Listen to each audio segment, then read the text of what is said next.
어둠 속에 있던 우리를 구원하시기 위하여 그리스도께서 이 땅에 빛으로 오셨습니다. 그 빛이 여러분 안에 임하였고 여러분은 성령이 내주하는 하나님의 자녀가 되었습니다. 이제 이 축복을 누리면서 우리가 현장에 그리스도의 빛을 발하는 망대로 세워져야 되겠습니다. 그래서 2025년도 우리 모든 청년들이 하나님께서 주신 이 빛을 최고로 누리고 전달하는 새로운 한 해가 되어지기를 소망합니다. 지금 시대가 너무 어둡습니다. 그러나 어두울수록 작은 빛이라도 사람을 살릴 수가 있습니다. 여러분들이 현장의 유일한 빛이라는 사실을 꼭 기억하시길 바라고요. 여러분에 있는 모든 현장과 여러분의 살고 있는 그 모든 지역 속에 창조의 빛, 생명의 빛이 비춰지길 소망합니다. 이 일을 이루실 우리 그리스도 되신 예수님 이름으로 함께 서로를 축복하며 인사하도록 하겠습니다. 메리 크리스마스! 네, 우리 처음 오신 분도 계시는데 약간 당황스러우시죠? 네, 매일매일 그리스도께서 우리와 함께 하시고 우리의 길을 인도하시며 우리 인생의 주인이시라는 고백으로 함께 우리가 드리는 겁니다. 그래서 매일매일 이 행복한 날을 보내시길 바랍니다. 하나님 말씀 보겠습니다. 로마서 1장 1절로 6절 말씀 확인하겠습니다. 로마서 1장 1절로 6절 말씀. 제가 가진 성경은 신약 239쪽에 있습니다. 함께 한 목소리로 봉독하겠습니다. 예수 그리스도의 종 바울은 사도로 부르심을 받아 하나님의 복음을 위하여 택정함을 입었으니 이 복음은 하나님이 선지자들을 통하여 그의 아들에 관하여 성경에 미리 약속하신 것이라.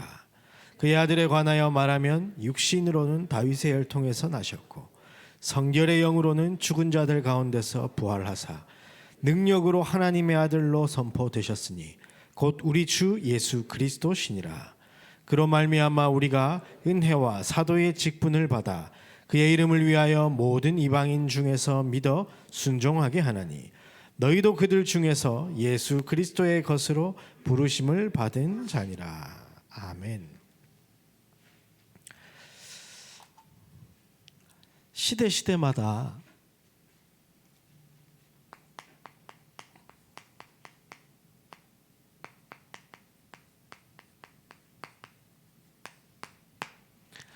하나님은 세계 복음화를 준비하셨습니다. 오늘 일부 강단에서는 아브라함을 통해서 세계 복음화를 준비하셨던 하나님을 우리는 말씀 속에서 확인했습니다.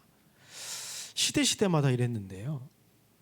하나님은 지금 모든 시간표를 이 복음 전하는 어둠 속에 빛을 비추는 시간표로 이 세상을 돌려나가고 계시는데 그것이 상관이 있는 사람이 있고 그것이 상관없는 사람이 있습니다. 오늘 일부 강단에서는 어떻게 표현하셨냐? 이 세계 복음화의 길을 가진 사람이 표현하셨어요. 하나님과 맞아지는 그 축복이죠. 오늘 우리 읽은 로마서 배경은 로마의 속국이 되어져서 이스라엘 백성이 완전히 멸망 가운데 어둠 속에 있었던 그 시대입니다. 그런데 바리새인들은 한 자리 차지했다고 떵떵거리면서 자기가 잘났니 못났니 하면서 예수 믿는 사람들 핍박하고 죽이는 그런 시대였습니다. 그런데 거기에 하나님께서 로마서 1장 1절에 보니까 전도자 바울을 세우십니다.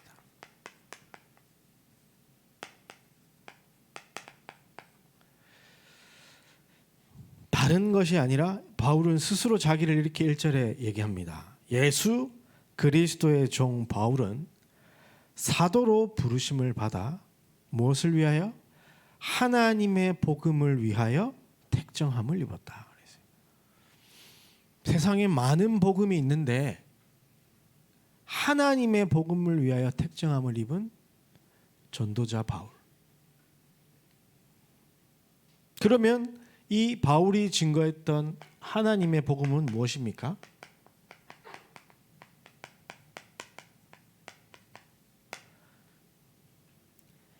2절에서 4절 말씀 보니까 이 복음은 이렇게 되어 있어요. 하나님의 복음은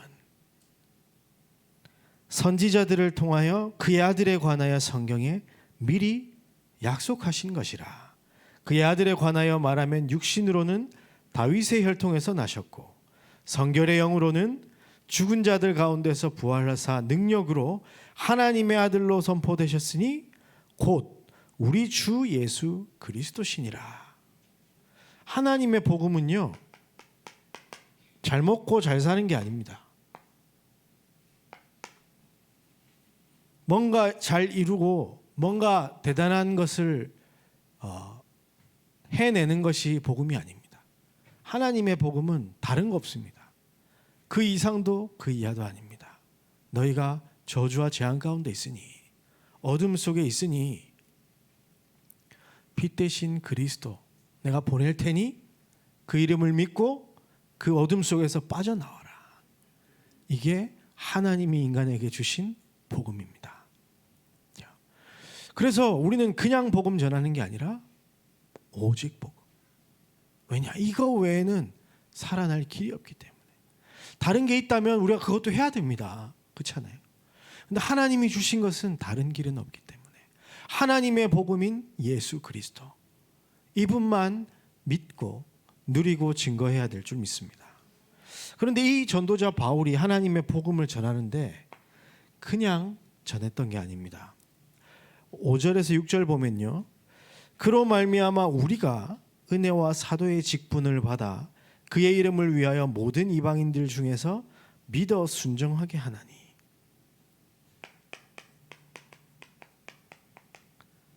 나뿐만이 아니라 너희도 그들 중에서 예수 그리스도의 것으로 부르심을 받은 자니라. 아멘. 바울과 바울 팀은 이 세계 복음화의 길을 찾았습니다.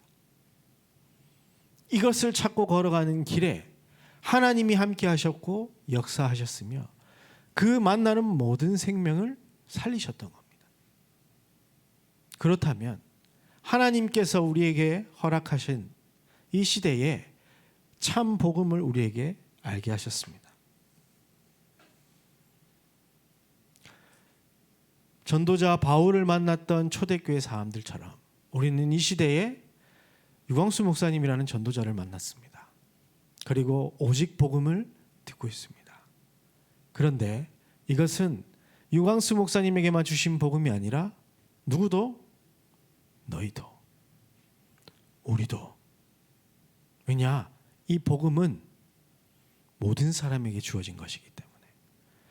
그래서 유광수 목사님께서 이 시대에 세운 복음을 위한 주의 종이 맞다면, 우리가 믿는 예수 그리스도가 성경이 말하는 하나님의 복음이 맞다면 여러분도 똑같이 이 전도자의 대열 속에 있다라는 사실을 기억하시길 바랍니다.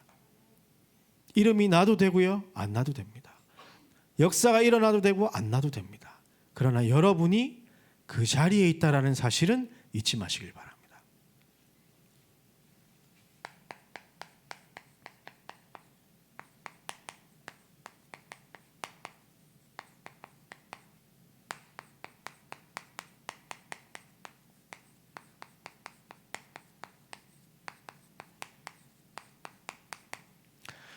매년 첫 주 우리 청년 예배 때는 이 말씀을 확인하고 있는데요.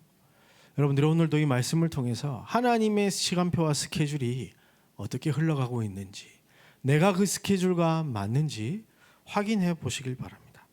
그래서 정말로 2025년 한 해 세계복음화의 길을 찾고 영원 응답의 시작, 그 걸음을 걸어가는 우리 청년들 되시기를 주의 이름으로 축복합니다. 자, 하나님께서는 이 축복을 첫사람 아담에게 주셨습니다. 그래서 하나님의 형상으로 지음받은 이 인간이 하나님을 떠나서 죄와 저주 가운데 빠지게 됐습니다. 그런데 하나님께서는 우리 인간을 내버려 두지 않으시고 창세기 3장 문제 속에서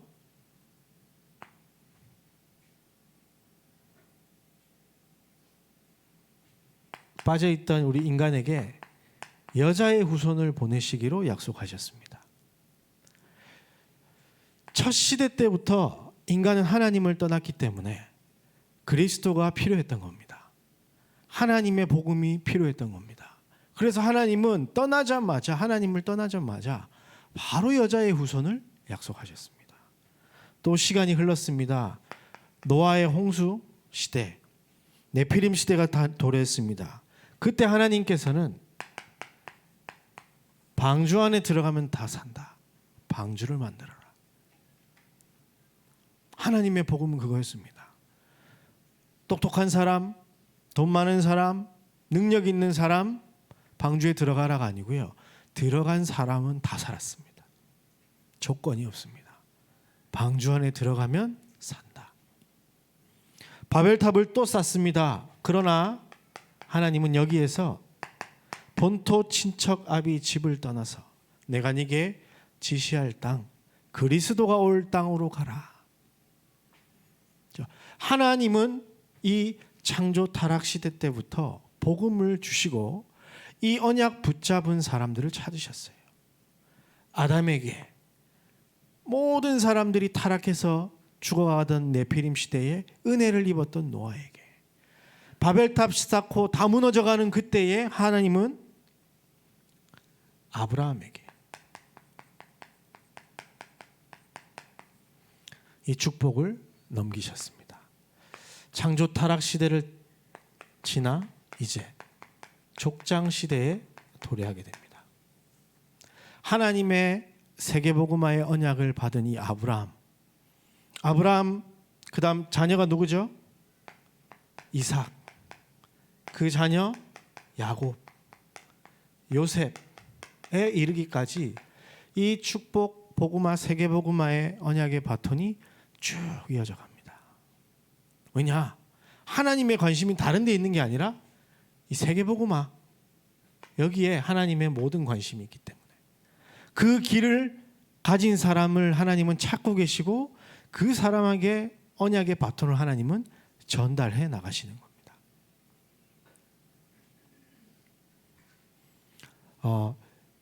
이 언약의 씨는 유다를 통해서 전달되어졌고 세계복음화의 바톤은 요셉을 통해서 또 이들에게 전달되어졌지만 요셉을 모르는 왕이 나타났습니다. 그래서 이스라엘 백성들이 어떻게 됩니까? 하나님의 자녀인데 애굽의 노예로 살게 되어집니다. 이때 하나님은 모세를 통하여 하나님의 세계복음화를 이루어 가십니다. 출애굽기 3장 18절 양의 피를 바르는 날 빠져나오게 됩니다. 희생 제사를 드리러 가라.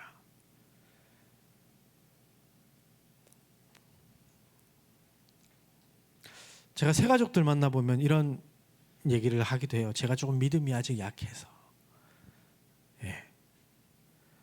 그런데 성경에 보니까요. 믿음이 강하고 약하고 이런 게 없어요. 문설주에 양의 피를 바르면 사는 거지. 많이 발랐는지 작게 발랐는지 콕 찍어 발랐는지 푹 눌러도 하는지 쏟아 부었는지 상관없어요. 너무 확신 가지고 믿고 했는지 아니면 반신반의하면서 발랐는지 상관이 없다니까요. 양의 피를 바르는 순간 구원함을 받는 겁니다. 그게 하나님께서 우리에게 주신 축복이에요. 누구에게 주셨냐? 모세에게 주셨습니다.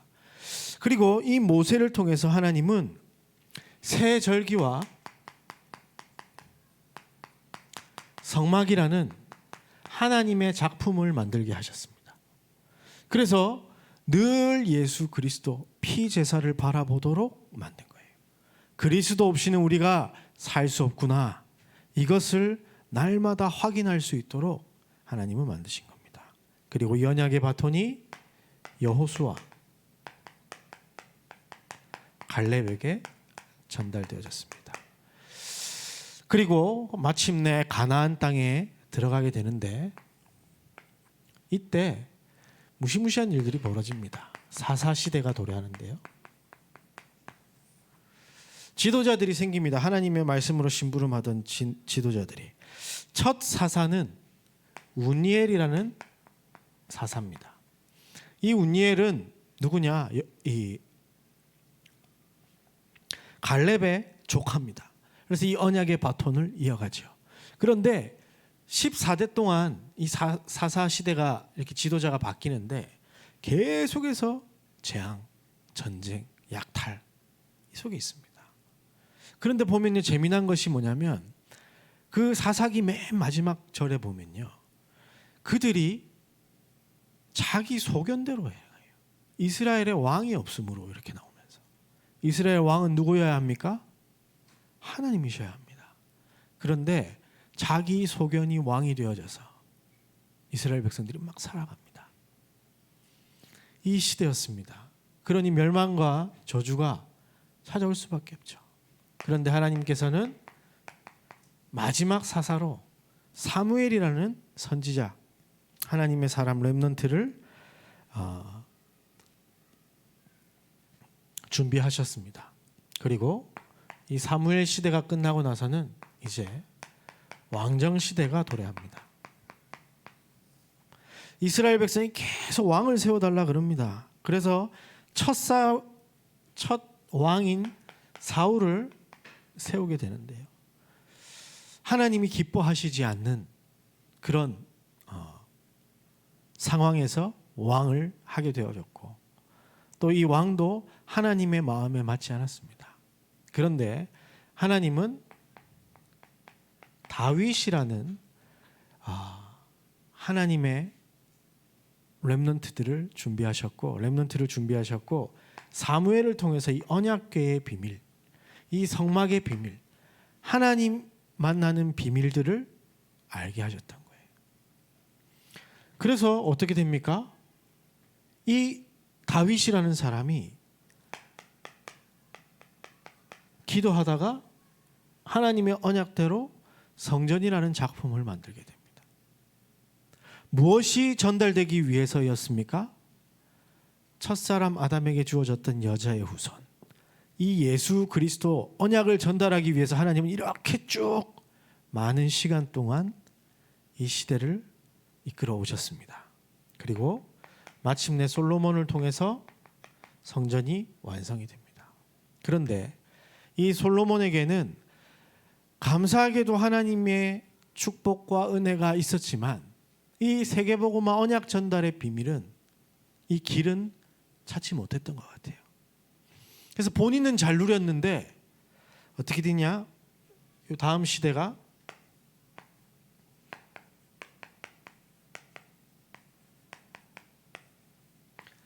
분열 왕국 시대가 됩니다. 남유다, 북이스라엘로 나라가 두 조각 나요.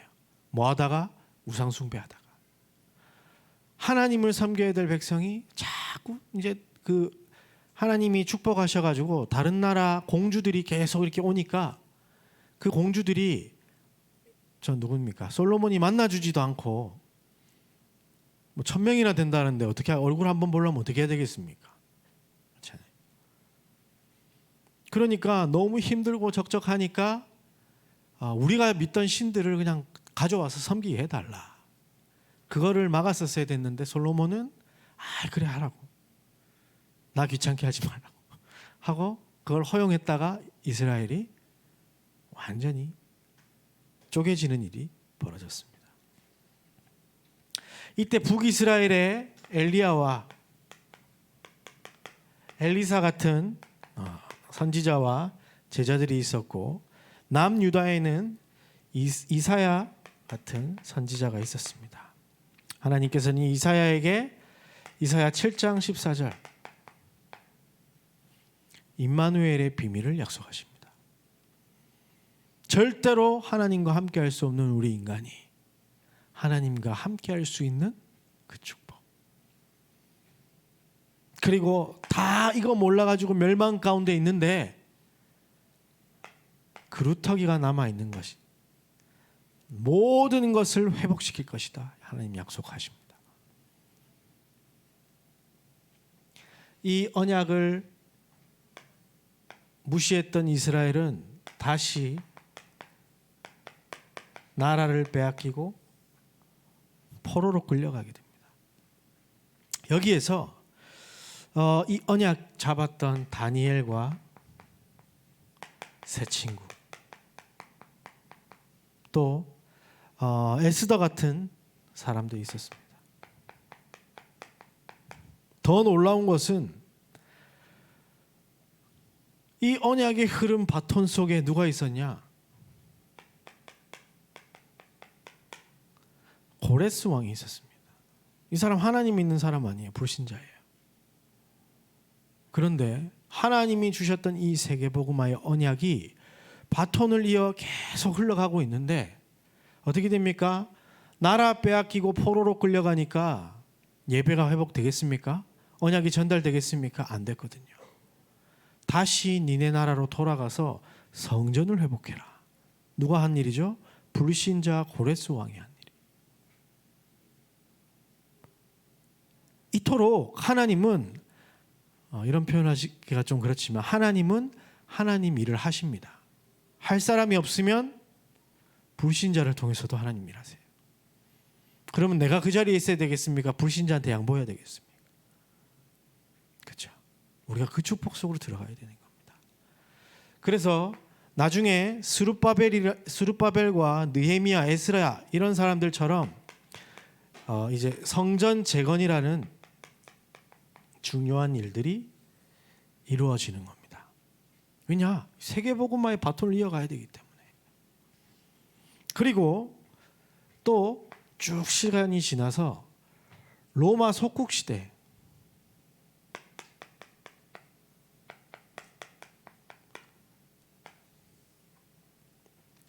이때 하나님께서는 마태복음 1장 21절에서 23절, 첫사람 아담에게 주셨던 여자의 후손을 내가 보내겠다. 자, 이 언약이 여기에 말씀이 육신이 되어 이 땅에 오시게 되십니다. 예수 그리스도, 처녀가 잉태하여 아들을 낳으리니 그 이름을 임마누엘이라 하라. 그 언약의 성취로 예수 그리스도가 탄생하고, 예수님께서 공생의 3년을 제자들과 함께 지내십니다. 그래서 이 베드로와 이 12제자를 포함한 수많은 사람들이 예수 그리스도를 알게 되어집니다. 그리고 그때부터 뭐가 생깁니까? 예수님께서 죽으시고 부활하시고 난 이후에 이 제자들을 통하여 하나님은 교회의 축복을 허락하시는 겁니다.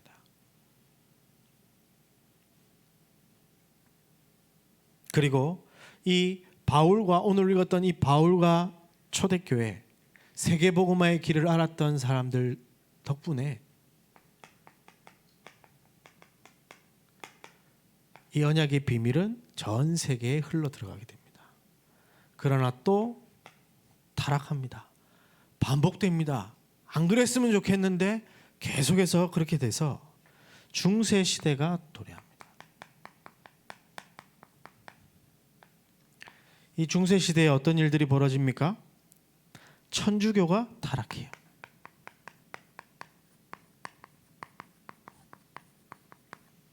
이때 언약 잡은 마틴 루터가 나와서 하나님의 말씀을 선포합니다. 오직 믿음으로 말미암아 살리라.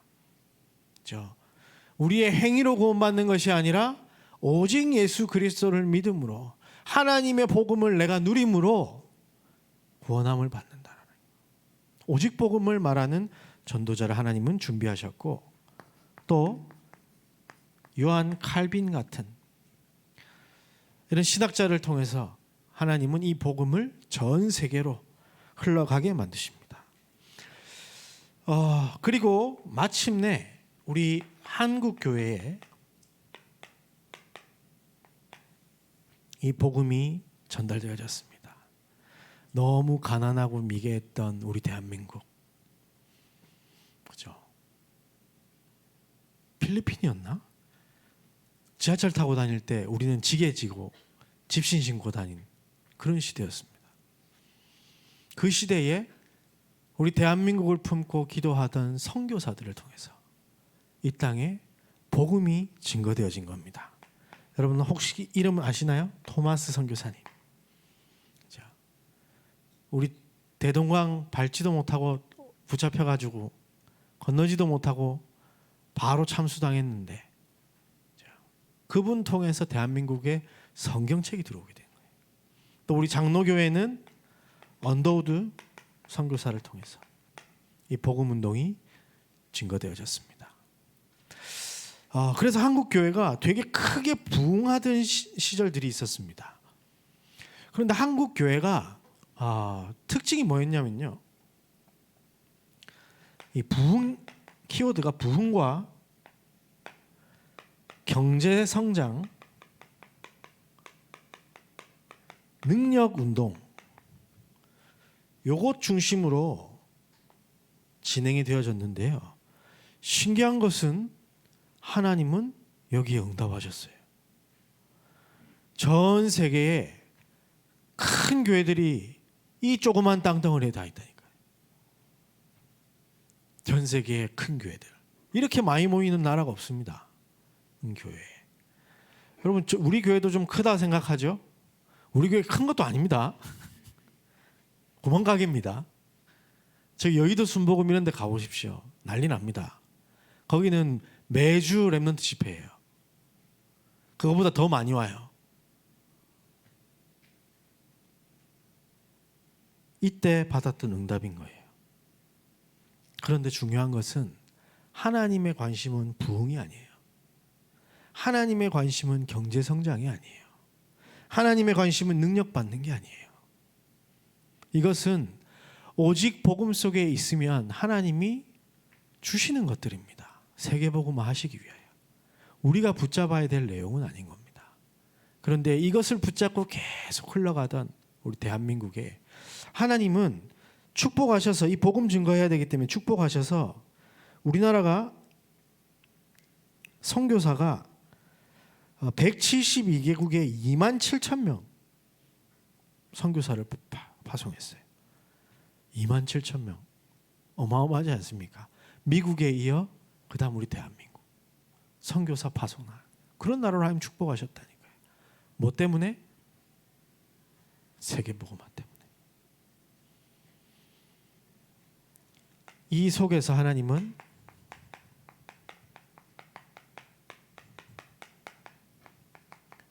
그리스도 아니라 오직 그리스도여야 된다. 한 전도자를 통해서 주는 그리스도시요 살아계신 하나님의 아들이십니다. 이것을 외치게 만드셔서 우리 대한민국에 정말 빛이 필요하구나. 빛이 비춰져야 되는구나. 끊임없이 외치는 전도자가 나타났습니다. 유광수 목사님이에요. 우리가 그 전도자를 당회장 목사님으로 모시고 여러분들이 신앙생활을 하고 있는 겁니다. 그래서 여러분들이 임마누엘 서울교회가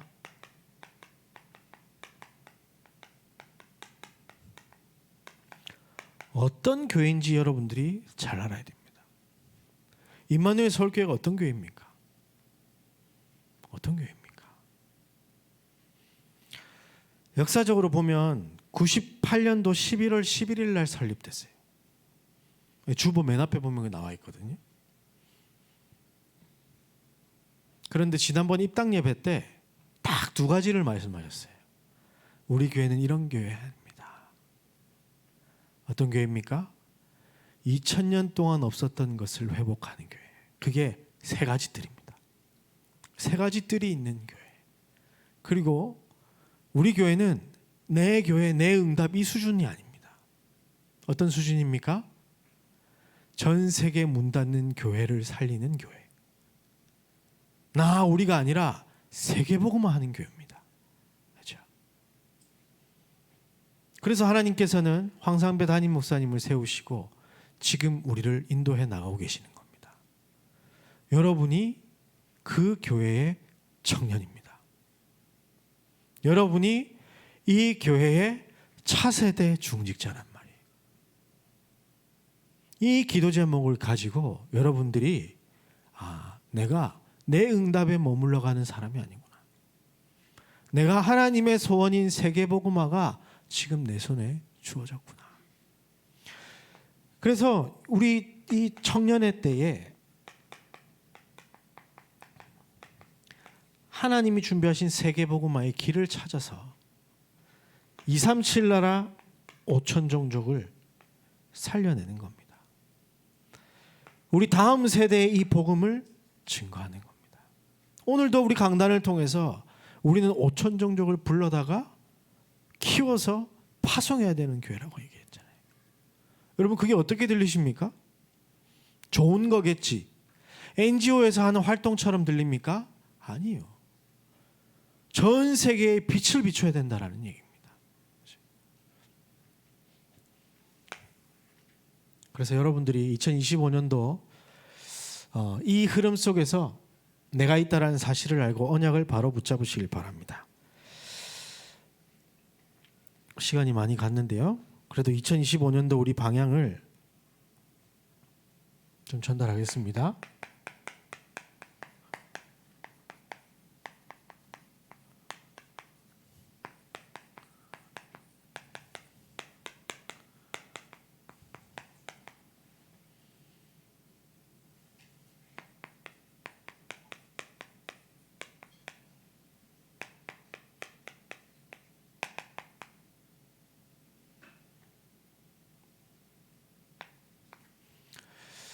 같이 한번 읽어볼까요? 빛의 행복을 누리며 전하는 파수꾼. 네. 무슨 말이냐? 빛이 여호와의 영광이 이미 누구에게 임해 있다?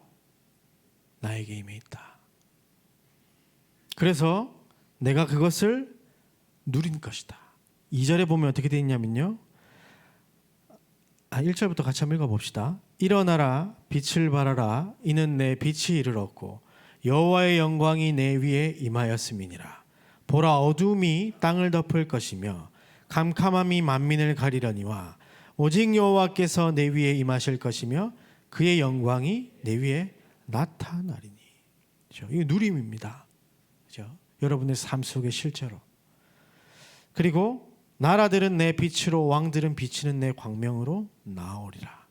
여러분들이 복음 전하는 그 일에 하나님의 빛의 이정표가 세워질 겁니다. 그래서 여러분들이 남은 자의 기도, 시간 관계상 제가 그냥 구두로 쓰기만 하겠습니다. 저는 어떻게 딱 결론 내렸냐? 인생의 이유를 가진 사람이에요. 남은 자입니다. 인생의 행복을 가진 사람, 인생의 이유를 가진 사람, 그 사람이 남은 자예요. 그렇기 때문에 남을 수 있고 남는 것이고 남길 수 있는 겁니다. 이유를 찾은 사람. 그래서 오늘 우리 강단을 통해서 말씀하셨던 것은 뭐냐? 바꾸라는 거예요. 망대를. 누구랑 맞는 사람으로? 하나님과 맞는 사람으로. 그게 남은 자의 기도입니다. 인생의 이유, 행복, 여러분 어디서 찾았습니까? 여러분 빛의 성전에서 찾아내시기를 주의 이름으로 축복합니다. 하나님과 맞는 겁니다. 그리고 순례자의 기도. 순례자의 기도는 보좌의 힘을 누리는 사람이 순례자입니다. 모든 것을 초월하는 사람이 순례자입니다. 왜냐? 어려움과 핍박, 환난, 고난 쭉 있는데요. 그게 응답이니까요. 왜 그렇습니까? with 임마누엘 원네스.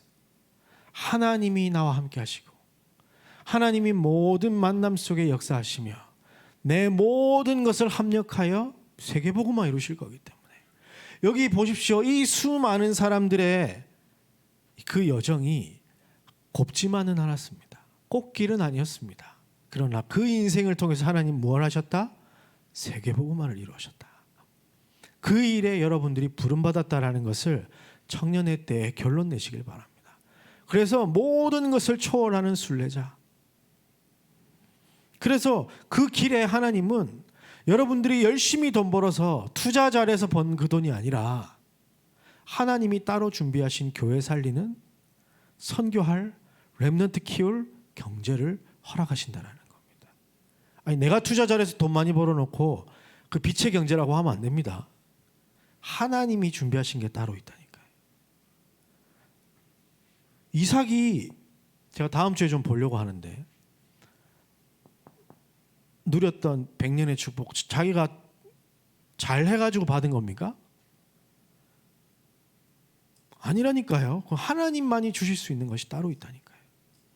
그럼 여러분에게는 그게 없느냐? 아니요, 따로 있습니다. 따로 있습니다.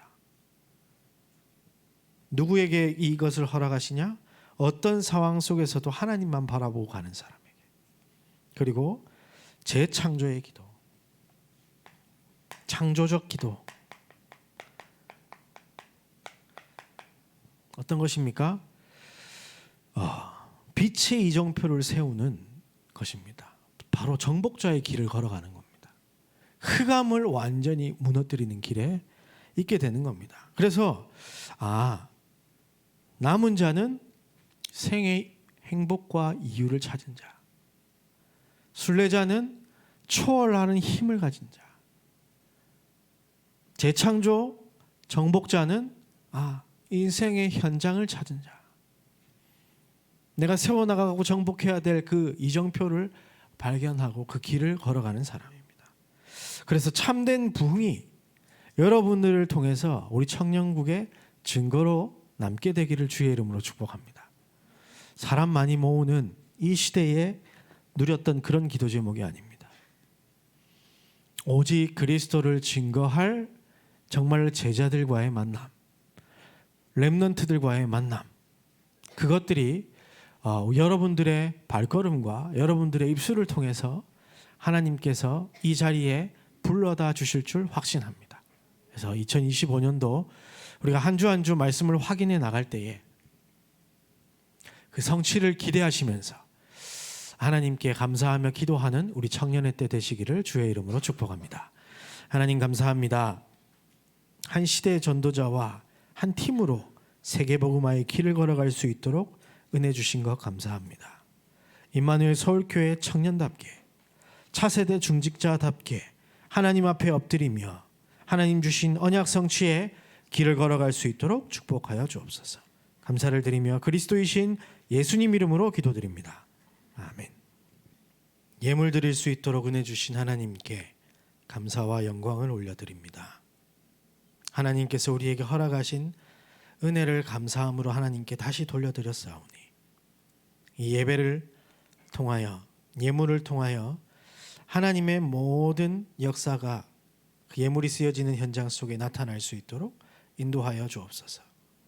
어둠에게 빼앗긴 빛의 경제, 교회 살리는, 선교할, 후대 살릴 경제를 하나님 청년들에게 허락하여 주셔서 정말로 하나님의 소원인 세 가지 뜰을 세우며 현장에 무너지지 않는 절대 망대의 역할을 감당해 나가는 우리 청년들 되도록 인도하여 주옵소서.